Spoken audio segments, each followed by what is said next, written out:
JustLiberty.org.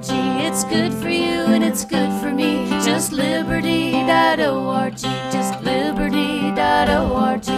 Hi, I'm Amanda Marzullo. Scott, with Just Liberty's founding executive director, Shakira Pumphrey, being hired away by the new Texas House Speaker to work on criminal justice policy, you're now the group's new interim executive director. Has the power gone to your head yet? Why are you addressing me without kneeling? Explain yourself. And how dare you make eye contact? Obviously, you have no experience dealing with dignitaries of my high and esteemed station. What were they teaching you peons at Cambridge? I would never argue that UK students are above peon status. Well, I try and keep that in mind, for heaven's sake. Hi, this is Scott Henson. You're listening to the January 2019 episode of Just Liberty's Reasonably Suspicious podcast, covering Texas criminal justice, politics, and policy. I'm pleased as punch to be here today with our good friend Amanda Marzullo, who's the executive director of the Texas Defender Service, and whom I've decided as a fellow ED will be allowed to make eye contact with me for the duration of our show today. But only for the duration of the show today. Please, know your place, will you? Yeah, I would never deem to rise above it. How are you doing today, Mandy? I'm great. How are you? I'm doing well. Today's episode is chock full. We'll be talking about bail reform, bite marks, and bill filing at the Texas legislature, and lots more. Mandy, what are you looking forward to on the podcast today? Bite marks. Always bite marks, Scott. I was a biter as a child. I'm a biter as an adult, man. Wow, that's maybe a little too much information, but all right then. First up, though, as the Texas legislature gears up, we had important news last week out of all three Texas counties facing civil rights litigation over unconstitutional bail systems. In Houston, Harris County judges issued new rules to require indigent defendants to receive attorneys at bail hearings and limit most bail-eligible misdemeanor detentions to 48 hours. In Galveston, federal judge George Hanks dismissed the county's motion for summary judgment, ruling defendants could prevail and the suit could go forward. Hanks said the county must provide attorneys at bail hearings and stop incarcerating people just because they cannot pay. He also found that the district attorney, Jack Rohde, set and enforced the bail schedule used in Galveston and could be held individually liable for constitutional violations it caused. In Dallas, confusion and chaos reigned as county officials showed up for a court deadline without a consensus for how they'd meet the court's demands. Local judges don't want to use the public defender's office to represent indigent defendants at bail hearings, preferring to appoint individual attorneys themselves. All this occurs as the Texas legislature prepares to consider bail reform legislation, which is expected to be filed in the next few weeks. So, Mandy, what should listeners take away from recent developments in these cases? Ooh, well, they're many and varied, actually. I think kind of going with the low-hanging fruit first when it comes to Dallas County and the sort of assertion that the judges should be able to appoint individual attorneys to cases without paying attention to a wheel and without deference to the defender office. That's something that we've seen as being problematic for a long time in Texas and in capital cases. We've already seen it where judges are not required to appoint from a wheel. They're able to hand select attorneys for capital cases. And what we've seen is that they're appointing attorneys who move their cases quickly without necessarily vindicating the rights of their clients. This is sort of an unfortunate, unintended consequence of the Fair Defense Act, or I guess a loophole left over in the Fair Defense Act from 2001. Exactly. And we anticipate that there is legislation this session to address that, so that there is deference given to the public defender office. In Dallas County, we do have a public defender office that is overburdened. They are not adequately staffed. But when it comes to capital cases, they still have a wonderful track record. And there is a reason why district courts should be allocating deference to them, and they are not. You know, I took from these three cases that there are essentially a couple of emerging requirements that counties are going to have to conform with. I feel like that the swirl of litigation with three different counties considering it and the legislature considering it, and it's being discussed in so many different venues, it's been hard to figure out exactly what's the most important question, what are going to be the pivotal issues that the legislature really has to implement to fix this problem once and for all so it'll be constitutional everywhere. And to me, there are two things that seem to be emerging in all three jurisdictions. One is it's pretty certain there's going to be a requirement to allow defendants to have an attorney appointed at bail hearings. That having bail hearings where that decision about their release is made without having access to an attorney is not going to be viable. Maybe if you're simply going to release them, you don't have to have an attorney up front. But if you're going to actually have a bail hearing and make that assessment, you're going to have to provide them with an attorney. Mm-hmm. And the second one is in Harris County, the judges have agreed to release most people, 85% of defendants, they said, and I think it was people who had bond revocations, repeat DWI, and domestic violence were the three exceptions. But beyond that, they said all other defendants, if they can't make bail, have to be released within 48 hours. And just so our listeners are aware, we're talking about misdemeanor allegations. That's exactly right. Like, we're not talking about someone who's accused of murder necessarily. We're talking about only someone who is in the misdemeanor category. That's right. That's an important distinction. So in Harris County, they have said that misdemeanor defendants need to be released within 48 hours with those handful of exceptions. And it looks like those two requirements are really something that's bubbling up in all three jurisdictions. That if you were going to try and read tea leaves and estimate, okay, what are the things that it looks like the courts are circling around and headed towards doing, those appear to be the two things that all three have in common.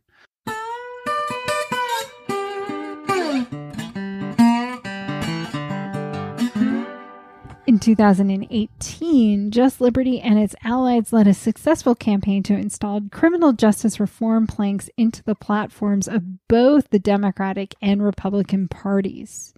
Podcast fans may recall Just Liberty created a short jingle to promote the campaign online. Just for fun, let's listen to it. Justice is blind, her hands are full, holding a sword and scales. She has no time for politics, that's why her foes prevail. Today, justice is threatened beyond a reasonable doubt. So why not help an old blind lady out? Justice needs a platform. Justice needs a platform. Free-da-da-dee-da-dee-do-da-dee-dum. Justice needs a platform. Justice needs a platform.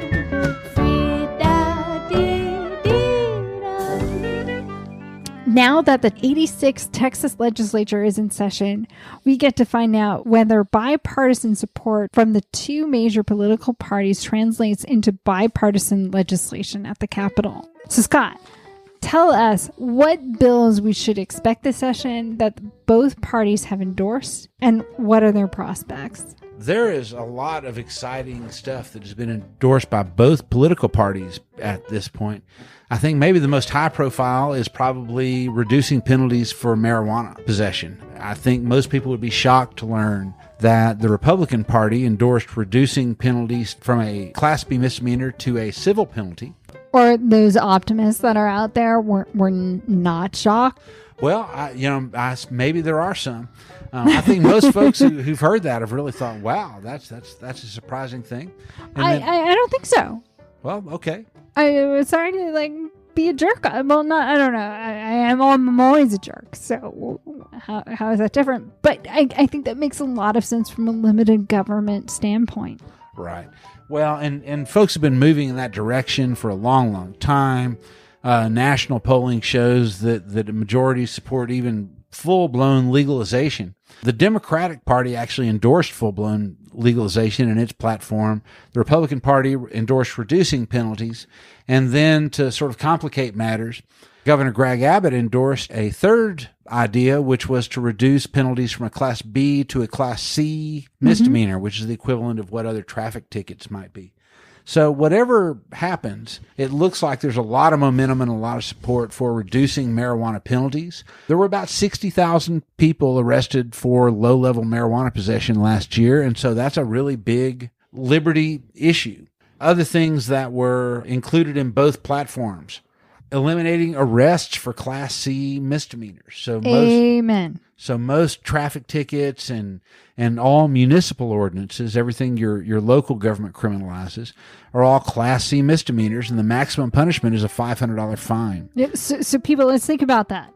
It's a $500 fine. That means no incarceration. So why would we be jailing people for something that does not result in incarceration as a punishment? That's exactly right. And what's really happened is the Supreme Court has said that officers can arrest for these things. And so it's usually a contempt of cop situation. It's something where, yeah, you were pulled over and it's a Class C misdemeanor. Normally you would get a ticket, but you were rude and you said something that ticked off the cop. AKA, that's racism on the part who has pulled them over. Racism, and also just reacting to, folks in a negative way. Someone asserts their rights. I'm not going to let them do it.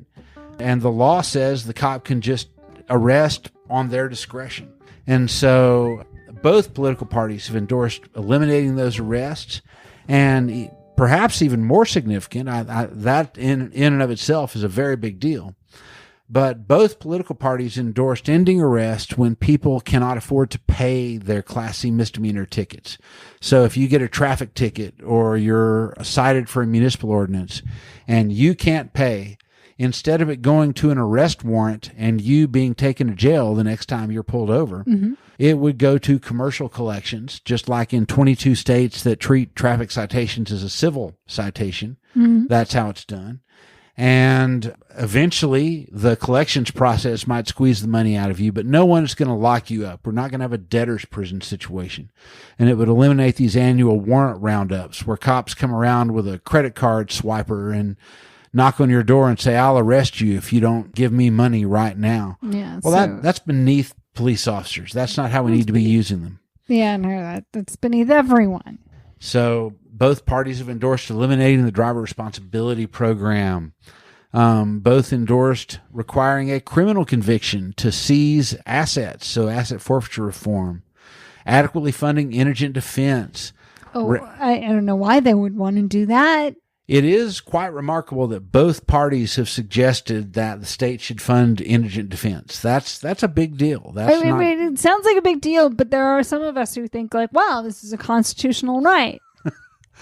Well, the question is, should the state fund it? Should the county fund it? They're saying the state should pay for it all. It's a big step. It would be. Yeah, I'm very proud of Texas right now.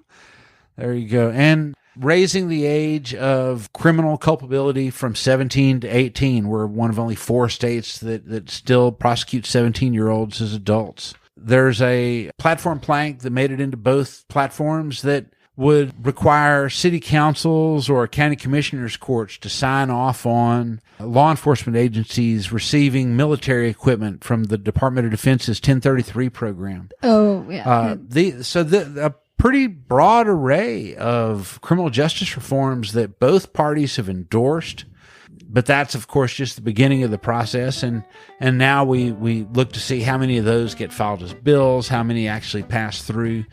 But what an amazing moment when so many very significant criminal justice reform ideas have bipartisan support walking in the door.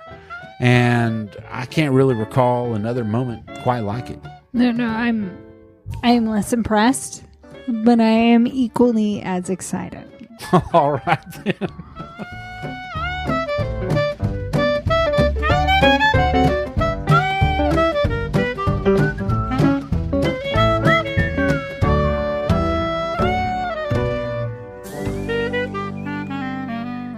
So, Texas legislators began to file bills about a week after the election in November, with dozens of criminal justice-related bills filed already. So, Scott, what's been filed so far that our listeners should be paying attention to? Well, there is likely to be a lot more of interest, and we'll discuss a lot of that next month, I'm sure, when there have been more bills filed.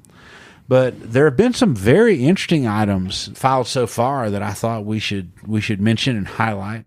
Tony Rose has filed House Bill 475, which changes some very, very old pre-Civil War language that's sort of rooting in slave catching practices about when law enforcement can arrest. And the law currently says that if they decide to form a posse, that citizens are required to participate. This is all old holdover language from, again, the sort of slave catching era. And the law as it's written actually says that police officers must arrest, shall arrest any time that they're aware of a criminal offense. Well, in practice, for years and years, courts have given police officers discretion to arrest. It's actually not the case anymore as it purports in the law that it's mandatory. There's a great deal of discretion. And so this law would get rid of a lot of that antiquated pre-Civil War language and clarify that officers may arrest, that they actually do have discretion in the same way that in practice they do in the field. So I thought that was a fascinating change and something that really we can attribute to some of the Movement for Black Lives activists sort of scouring through the statutes and sort of learning, okay, what are some of the bases for these laws that are racially discriminatory to this day? Well, it turns out they're rooted in these old, weird slave catching practices that have distorted the law and continue to distort the law. Yeah, no, it's hats off to Representative Rose. No, it's a great bill. There's another one by Representative Thompson, which similarly alters the use of force standard that applies to officers and requires that departments have a policy of de-escalation. Very, very big change. And her bill tracks what the national experts on police use of force are coming up with. The Police Executive Research Forum came up with best practices around use of force and de-escalation, and her bill is implementing that. And then finally, she has a bill that implements one of our platform planks that we talked about, the Eliminating Arrest for Non-Jailable Offenses, House Bill 482. That one's very exciting. That was in the Senator Bland Act that was filed last year. It was fought tooth and nail. The police unions are already coming out against it, and that's why it was pulled out last year. She's coming back and taking a much more serious run at it this go-round. Yeah, but this is also a bill that has previously passed the legislature. Well, that's right. This bill passed in 2001, right after the Supreme Court originally said police officers can make these arrests. Texas said no, except for certain circumstances, we're going to eliminate them. And Rick Perry vetoed that back in the day. That was one of the earliest bills I worked on at the legislature, in fact. So this is a bill that has had over 18 years of consensus in Texas. Right. That should be the law, except for whatever Rick Perry had said at the time. And listeners of the podcast should be aware that, one of the dissents in that case, the Atwater dissents, Scalia said, hey, life imprisonment for a parking ticket may be unconstitutional, but I'll take that case when it comes. Right. So they were really not worrying about the unintended consequences at all. They were expressly overlooking them. Yeah, exactly. That is exactly what happened in the Atwater case. And so it is, kind of a scourge upon the United States, if not Texas. That's right. And you also see in all of those opinions an assumption that, well, this doesn't happen very often. And what they didn't foresee is that Atwater basically was like a starting gun, that police began to use this as a pretext in ways that they had not before once it had been approved. And so, for example, in Austin, where just this past year, the city council eliminated most Class C arrests, the local police department was openly saying the reason we should be allowed to continue doing this is sometimes we may not be able to prove or have probable cause that someone committed some other crime, but we can then arrest them on the Class C and search their car. Well, that's exactly the kind of abuse of power that the Supreme Court said, well, it won't happen very often. They're now arguing it's an ongoing policy. It's the reason we should keep this, to give them this authority. Yeah, to continue to troll upon, the privacy of private citizens. That's exactly right. So this is an excellent bill, and I expect it to get good bipartisan support. I hope so.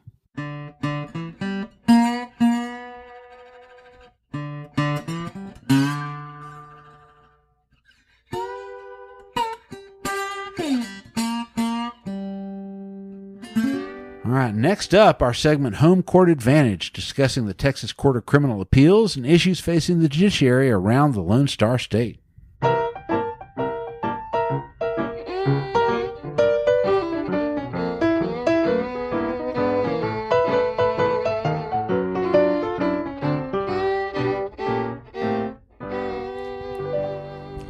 In December, the Court of Criminal Appeals finally granted relief in a case evaluating bite mark evidence, approving Stephen Chaney's habeas corpus writ and declaring him actually innocent in a hotly contested ruling. In that case, jurors believed expert bite mark testimony over numerous alibi witnesses who the court majority now believes were telling the truth. The court sat on Chaney's writ for 4 years before issuing its decision. But when they finally ruled, their judgment invalidated bite mark evidence in Texas criminal cases going forward and opened the door to challenges in old cases where bite mark evidence was central to the conviction. The case also featured Judge Sharon Keller calling for a new, more stringent standard for declaring defendants actually innocent, suggesting it be elevated from clear and convincing to beyond a reasonable doubt. So, Mandy, tell our listeners about the Chaney case and the implications for both the court and forensic science issues going forward. Wow, so there's a lot to unpack here. When it comes to issues of forensics, I think the big communication to the lower courts is to conduct hearings on Daubert and to enter findings about whether the evidence, the forensic evidence proffered, meets that evidentiary burden. That it's incumbent on the trial courts to make that type of determination instead of sort of rubber stamping whatever's proffered by the prosecution. Wow, you and I see this very, very differently.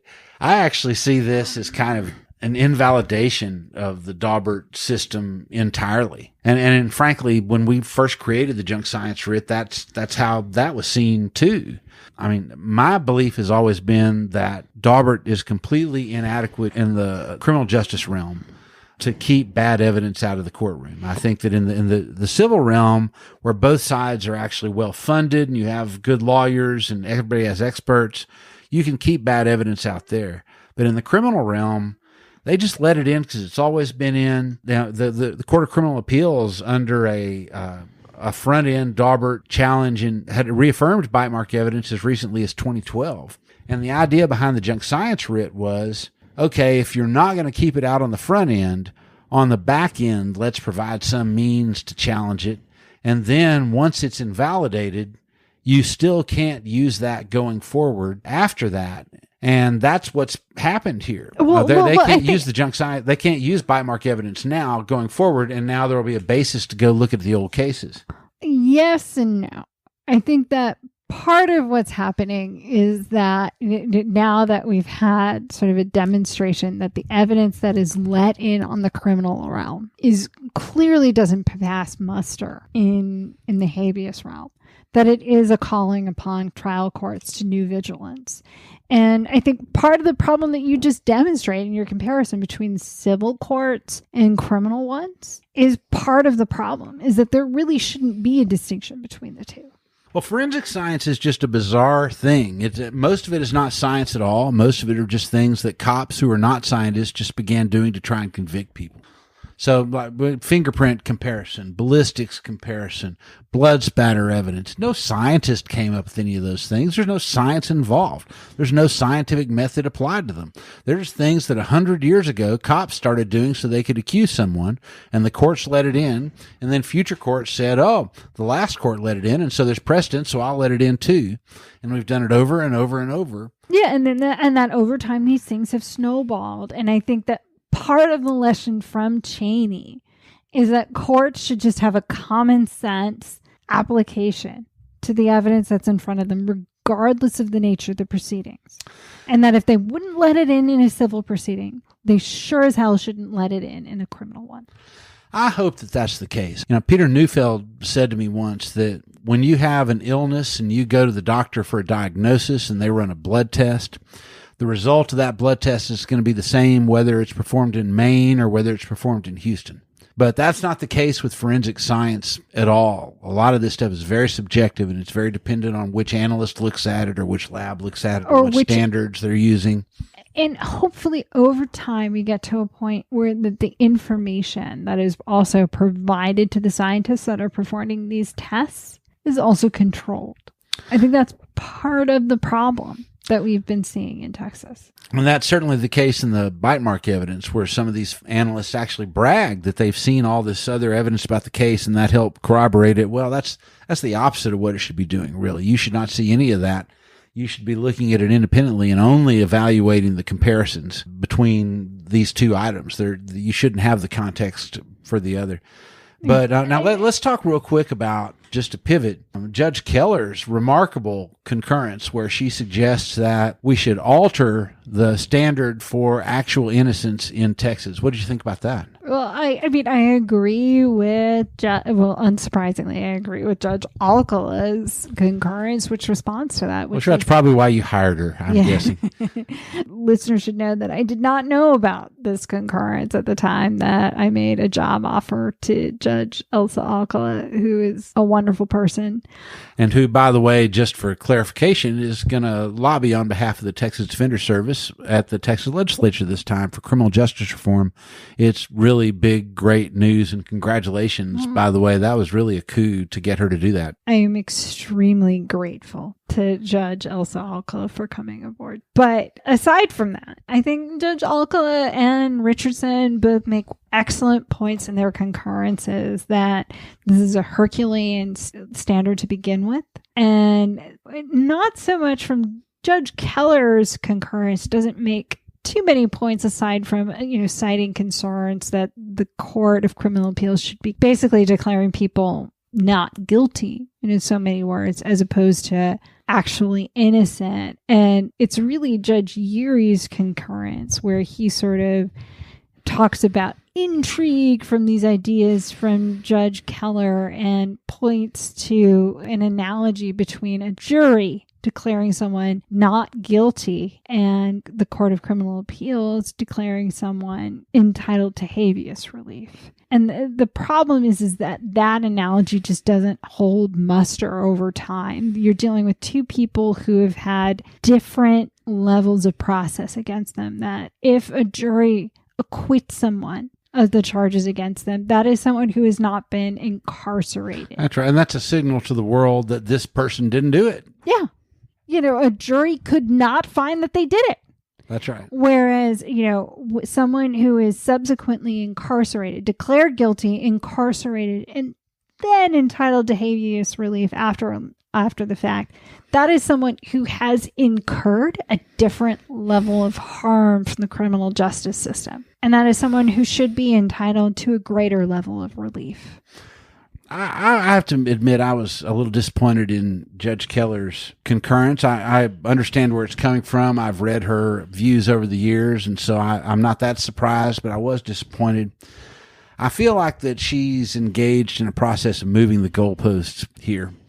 At the time that they approved the Elizondo opinion, which is what established Texas' actual innocence standard, I think everyone on the courts believed that it would actually be rarely used. In the decision, they said that you would have to meet this they called it a Herculean standard to meet it. And for the first few years, that's exactly how it was treated. You might get relief, but very few people got actual innocence relief. Well, the first thing that happened was the DNA cases showed up. And there were dozens and dozens of DNA cases where, in fact, you really could meet that Herculean standard. All of a sudden, there really were actually innocent people. And then we passed the junk science writ. And once you pulled the junk science out of some of these old convictions, you started to see more cases like Cheney's, where absent the bad forensic evidence, there's no basis at all to find any culpability here. And this person is actually innocent. In Cheney's case, there were 9 alibi witnesses that the jury disbelieved in favor of the bite mark evidence. Well, Judge Keller is now wanting to move the goalpost because quite a few people are able to meet that Herculean standard now. She wants to now say, well, let's change it so, just like I originally wanted, very few people will ever get to actually benefit from relief here. And, often I have called the faction of the court Judge Keller leads, the government always wins faction. And there's 4 of them on there that essentially side with the prosecution nearly all the time. 2 of them split with Judge Keller here, and that was a very significant aspect of this decision. Except that the government sided with the inmate in this case. And that was my point, is that normally I have labeled her as part of the government always wins faction. This puts a different light on this because the prosecution actually sided with the defendant. They said, you deserve actual innocence relief here. And I think the reason I was disappointed is that I felt like Judge Keller's opinion wasn't just about, I want the government to win, which is her usual position. She really wanted Stephen Chaney to lose. She really wanted him to not get relief, to not be declared actually innocent, to not be compensated. I don't even think she would say that it's not relief, right? She thinks that lifting the conviction is enough. Right. But she didn't want him to benefit from any compensation. That was important to her, which is in a way that seemed just a little too negative, a little too harsh, a little too personal. Yeah, and from those lawyers who are listening, probably not far enough, right? That, when it comes to tort law, right? When you sue somebody, you're trying to be made whole. And that failing to recognize Chaney's innocence on the part of the state would be failing to make him whole. It would maybe put him where he was if the state hadn't incarcerated him post-judgment. Except they did. Except they did, exactly. And that, he clearly would have lost his job. He lost his contact with his family. He lost more than we can ever imagine. That's what he lost. When you're incarcerated for a crime you did not commit, you have lost more than anyone who's not been in that situation can ever imagine.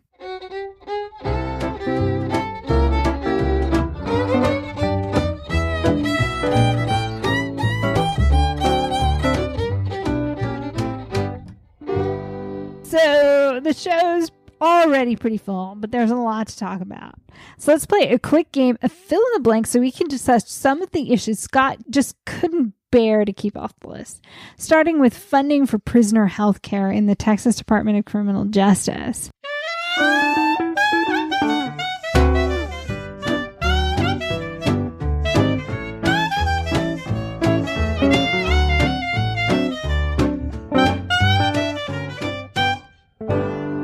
TCJ says it needs $247 million more in its healthcare budget just to provide present levels of services. However, the Texas House allotted only an additional $160 million for prisoner healthcare in its filed version for its budget, while the Senate actually cut funding by $1.3 million. So Scott, fill in the blank. If legislatures don't want to pay more for prisoner health care, they should incarcerate fewer people.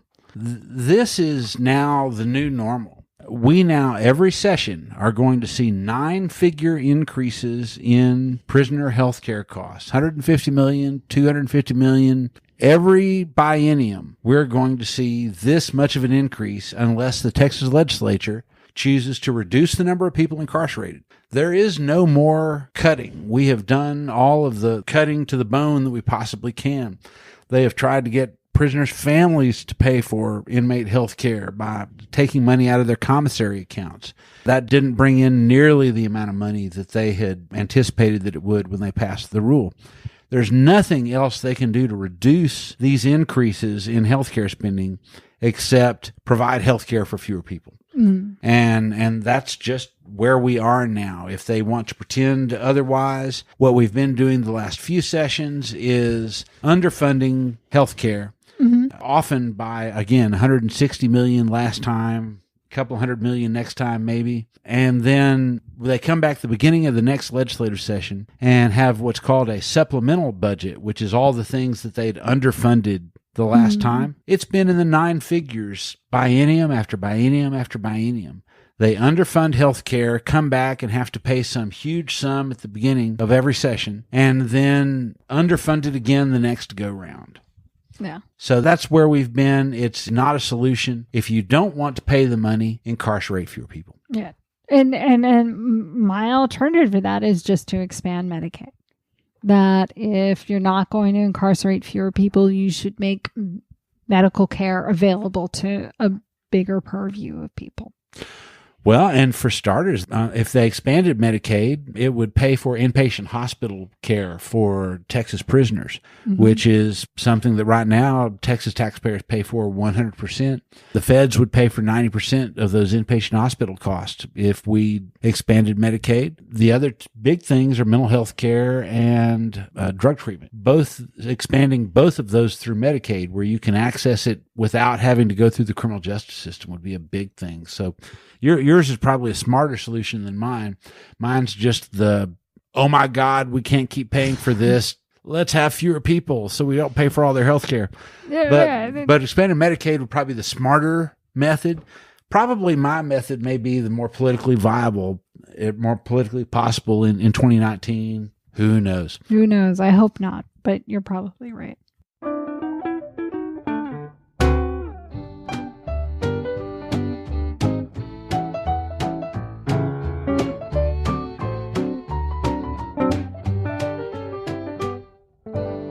In Congress, during the lame duck session, the First Step Act passed with overwhelming bipartisan support.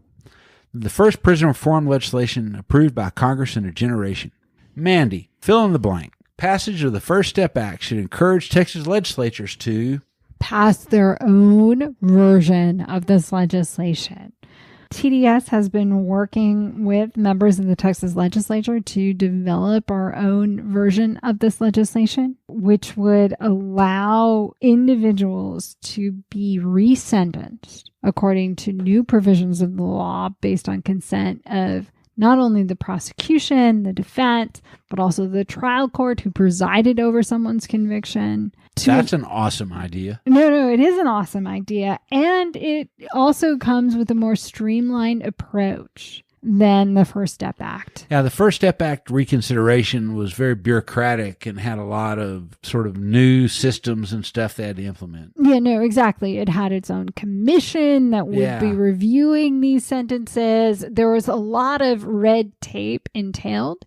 In our case, we're talking about local control. If you're able to have consent from the prosecution, and we're talking about the same office that pursued someone's conviction and sentence, is able to consent to someone's resentencing. We're not even talking about acquittal or necessarily being released under the law. We're talking about just a simple resentencing. Then someone can be resentenced. That's a really cool idea. And it's one that I am very, very proud of in terms of its elegance. That is a great solution, and it's great to take some of these ideas in the First Step Act and say, hey, how can we implement some of these in Texas? How can we take some of these bipartisan reforms that we've already seen get momentum at the federal level and implement here? I completely love it. I would say that passage of the First Step Act should encourage Texas legislators to support criminal justice reform if you want to align yourself with the president in the next election. Yeah. With the new House majority for the Democrats at the federal level, the First Step Act may well be the last piece of legislation President Trump signs before the next election. So our Texas version of that, by implication, is even stronger. There you go.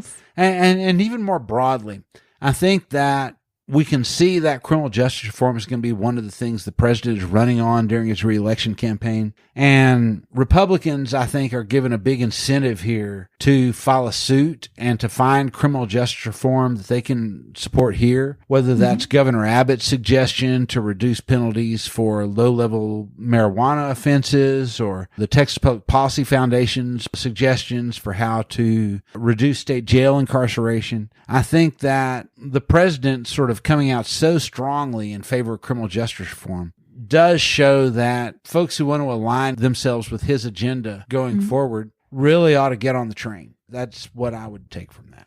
Hopefully.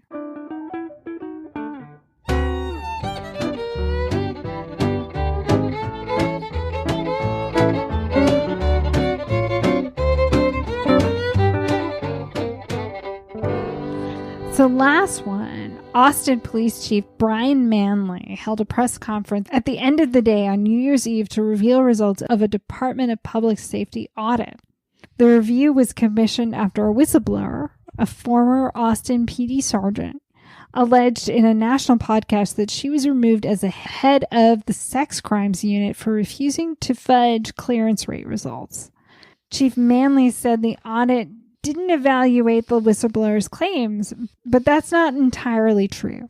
The DPS confirmed that the deposed sergeant classified cases correctly and that the agency began to misrepresent clearance rate after she left. Chief Manley now says a third party will independently evaluate APD sexual assault cases to make sure that they were cleared properly and that no one will face discipline for misclassifying cases. So Scott, fill in the blank. Austinite should feel blank about the police chief's handling of this episode. They should feel disappointed. Honestly, he has mishandled this absolutely from the get-go. He started by blaming the victims and claiming that all this was happening because victims were refusing to cooperate with police. That turned out to be 100% false. The police department was miscategorizing these cases, and those victims, in fact, had not refused to cooperate. He was openly misstating their positions, and honestly, he owes them an apology. I really feel like he will not have begun to rectify this situation until he admits I was wrong to blame rape victims for not participating with the investigation. It was a lie. He told it for self-interested reasons. He should never have said it, and now he should apologize. It was absolutely awful. Beyond that, the idea that you're going to get the results from this DPS audit on December 13th, and you're going to wait until 4:45 in the afternoon on New Year's Eve to release these results at a press conference is absolutely disingenuous. It is just malfeasance. I can't believe this. This frankly is something where if I were on the city council, I would be out for this guy's head at this point, or I would really want an explanation. If not, that's just bad faith. That's just trying to play hide the ball. And to this day, he is not actually owning up to his responsibility. He is insisting that somehow they didn't do anything wrong. Oh, the DPS didn't say anything about the whistleblower, who was right or who was wrong. Well, you've already admitted it all. You admitted she was removed because she wouldn't use your definition. The only question was she right or was you right about what is the right definition? We now know for a fact it was her. She was right. You were wrong. You removed her from her job for trying to use the correct definition. And now you're wanting to pretend that somehow, you couldn't have known. No, this was a bad act. This was a bad thing. And I know that Art Acevedo, the prior police chief, is really the person who did that. He's the person who pressured her out. And he's now police chief in Houston. And that's the person who told this person, you have to fudge these numbers or we're going to replace you. She took a principled stand and said no. And so he did. He got rid of her and replaced her. He's now in Houston. But Chief Manley's response to this scandal has made the scandal his own. Him blaming the victims and then refusing to accept accountability, to me, is just about as bad as it gets. And he really needs to have some big mea culpas very, very soon where he owns the responsibility here. Or I don't know that if I were on the city council, I would continue to support him being police chief. No. Thank you, Scott. I don't think there's much to add to this.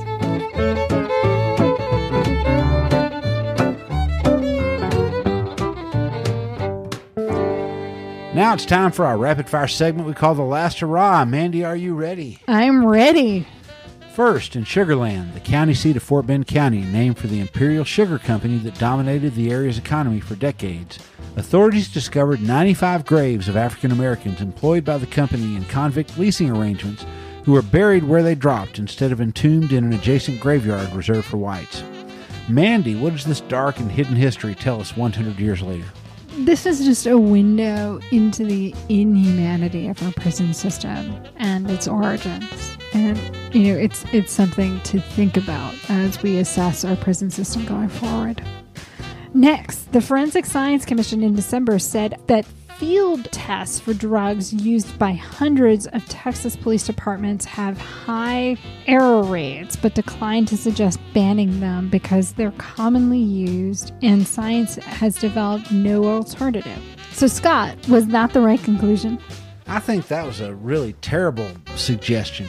They basically concluded, yes, these field tests are junk science. They have high error rates that are causing people to be falsely arrested and convicted, and then said we should keep using them because there's no alternative with lower error rates. Why not just stop using the junk science like the Houston PD did and let the chips fall where they may? Why do we have to have a replacement before we can stop using something that we know science doesn't support? All right, last one. Activists in Austin are in an uproar because the county sheriff is withholding evidence in an inmate's death, invoking what the press has called the dead suspects loophole in the Public Information Act, which lets law enforcement withhold records in cases that were never prosecuted, whether because the suspect died or some other reason. Mandy, is there any good reason the public shouldn't see these records just because prosecutors couldn't secure a conviction? No, it doesn't make any sense. I can't think of any justification to withhold this evidence, whether someone is actually suspected of a crime at the time of their death or not. All right, we're out of time, but we'll try and do better the next time. Until then, I'm Scott Henson. And I'm Amanda Marzullo. Goodbye, and thanks for listening. You can subscribe to the Reasonably Suspicious podcast on iTunes, Google Play, or SoundCloud. We'll be back next month with more, hopefully better news. Until then, keep fighting for criminal justice reform. It's the only way it's going to happen.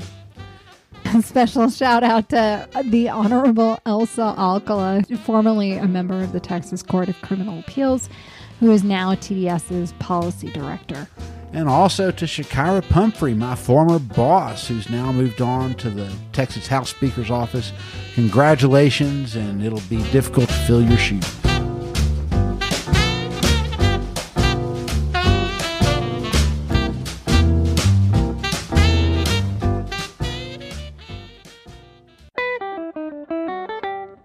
Justice is blind, her hands are full, holding a sword and scales. She has no time for politics, that's why her foes prevail. Today justice is threatened beyond a reasonable doubt, so why not help an old blind lady out?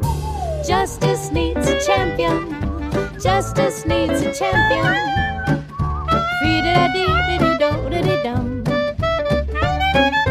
Justice needs a champion. Justice needs a champion.